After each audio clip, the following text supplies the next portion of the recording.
ನನ್ನ ಮಗ ಪ್ರೀತಿ ಮಾಡಿ ಅದರಿಂದ ಎಷ್ಟು ನೋವು ಅನುಭವಿಸಿದಾನೆ ಅಂತ ನನಗೆ ಗೊತ್ತು. ಅವನು ಮತ್ತೆ ಆ ತಪ್ಪನ್ನ ಮಾಡಲ್ಲ. ಆಯಿತು ಬಿಡಿ, ನಿಮಗೆ ಅನ್ನಿಸ್ತಿಲ್ಲ ಅಂದರೆ ನಾನೇನು ಮಾಡೋಕ್ಕಾಗುತ್ತೆ? ಎಷ್ಟಾಯ್ತು ಮೇಡಮ್?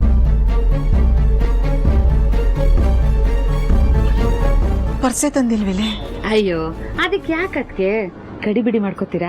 ಅಣ್ಣ ಹೆಂಗೋ ಪೊಲೀಸು, ಇವ್ರಿಗೆ ಗೊತ್ತಿಲ್ವಾ? ಅಣ್ಣನಿಗೆ ನಾವು ರೇಷನ್ ತಗೊಂಡೋದ್ಮೇಲೆ ದುಡ್ಡು ಕೊಟ್ಟು ಬನ್ನಿ ಅಂತ ಹೇಳಿದ್ರಾಯ್ತು. ಬೇಡ ಬೇಡ, ಹಾಗೆಲ್ಲ ಉಪಯೋಗಿಸ್ಕೊಳ್ಳೋದು ಬೇಡ ಮೇಡಮ್.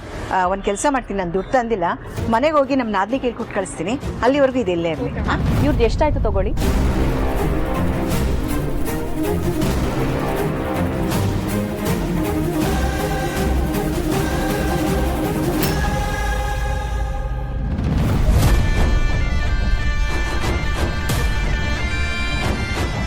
ಅಲ್ಲಮ್ಮ, ನೀನು ಯಾಕಮ್ಮ ಕೊಡ್ತಿದ್ಯಾ?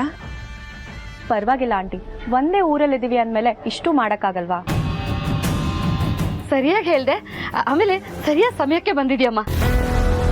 ಅಲ್ಲ ಹಾಗಲ್ಲಮ್ಮ, ಅದು ನಿಮಗೆ ಯಾವಾಗ ಆಗುತ್ತೋ ಅವಾಗ ದುಡ್ಡು ವಾಪಸ್ ಕೊಡಿ ಆಂಟಿ. ನಿನ್ನಿಂದ ತುಂಬ ಉಪಕಾರ ಆಯ್ತಮ್ಮ.